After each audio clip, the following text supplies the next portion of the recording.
Now, onto another subject. Studies conducted by the Main Street Insights Group reveals that millennials are more prone to self-censorship than older generations, with more than 65% of Australians being silenced by cancel culture phenomena. Now, for more on that, I'm joined by Executive Director of Mannkal, Andrew Pickford. Andrew, thanks for joining me. I've got to say right off the bat, Mannkal is a fantastic group. It is staffed by millennials. It is all about economic freedom, and it was founded by this extraordinary bloke, Ron Manners, who is a living legend as far as I'm concerned. So congratulations for being part of such a good group. Thank you, Cory. It's great to hear from you, and we work hard here in Western Australia to provide opportunities for students to gain an alternative perspective. I know you talked about cancel culture, but we really, while I'm not a millennial myself, we provide opportunities for a lot of these students through the generous support of Mr. Ron Manners to really get an understanding of classical liberal ideas that yourself and others like CIS and IPA value and cherish. But we take a very West Australian view, obviously linked to a libertarian, classical liberal and mining perspective. So while we work on campuses and talk to a lot of students, I'm pleased to report to your viewers that the cancel culture is not as deep as some may fear, and in fact, when you talk to students, they are really keen to hear an alternative perspective that they may not get from their professors, tutors or other people that they hear from through the mainstream media or in their normal course of studies. Andrew, are you seeing anecdotally or with evidence from some of your alumni, the students on campus that are being marked down or penalised in any way in the event that they speak up against the zeitgeist, whether it be for freedom of speech or unpopular issues on campus? Is there any evidence of that? Look, I think students are very smart, and what we're seeing a lot of is students who can quickly work out the biases of their lecturers, of their tutors, and they will adjust and write accordingly. We haven't had particular instances of what you refer to in the fact that they'll be targeted or penalised. And a lot of students, in many ways, we find quite angry that they are only presented with one sort of view that is really a sort of a soft left narrative of the world.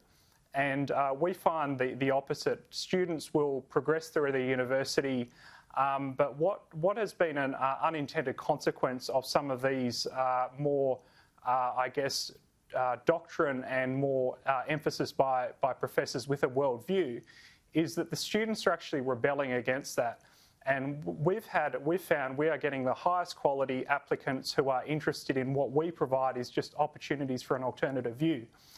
Given our background, we don't push an agenda. We really just want students to experience this for themselves. So we're not seeing that to the extent that you're reporting, and I think some of the academics and institutions are going to find a counter effect, especially in the next generation of millennials coming through. Well, that's a really interesting point. If you go back through every generation, they want to annoy their parents by doing things, you know, that their parents don't think are cool. You had the hippies and, you know, maybe the potheads or whatever it was, and perhaps now you're getting the libertarian or the conservative perspective emerging because it's counterculture and they're not seeing it in films, in the media or on the university campus. Is there maybe something to that? I think there definitely is something to that, and I think if older viewers remember Michael J. Fox's character in Family Ties, whose parents were hippies and he was a Reagan supporter, I think we're seeing a degree of that with pushback against parents, pushback against the media, and really a rebelling against what is a very dominant narrative that you can't escape. But it's really, I think, starting to wind back, and students generally, having run these programs for a number of years and talked and taught fantastic students, is we're seeing a real pushback, and it's quite good to see that, because the students make up their own minds, and while they may be a bit cautious on campus and understand what the lecturers want, they are very much a positive and have a positive and open mind to what they're interested in. And really just giving them a snapshot of that and giving them alternative views from people like yourself, who I know speak to students, and many other presenters on Sky and beyond who talk to us. They really can't get enough, and we merely just open the window. They rush in. So there is that rebellion that I think that you allude to. And it's very pleasing to me because the talent we see is phenomenal, and they will be coming through the ranks of organisations, civil society and political parties in time. Well, I'm heartened to hear that, and you must have been heartened today to hear about Rowan Atkinson. I mean, he's an iconic feature person. We know him as Mr. Bean, of course, and Blackadder and others, but he came out today and was absolutely scathing of cancel culture, and he's joined other luminaries like John Cleese, I think, in that it must give more strength to your arm and to what Mannkal are doing to see notable figures like that joining in your campaign. Look, I mean, I haven't heard of that, Cory, but that's great news. And what it really shows, and what we see from some of these luminaries, really push back against a monolithic view, is it gives a bit of ammunition and gives these younger students a window, and to show them you don't have to follow this progressive worldview. You don't have to subscribe to all these beliefs.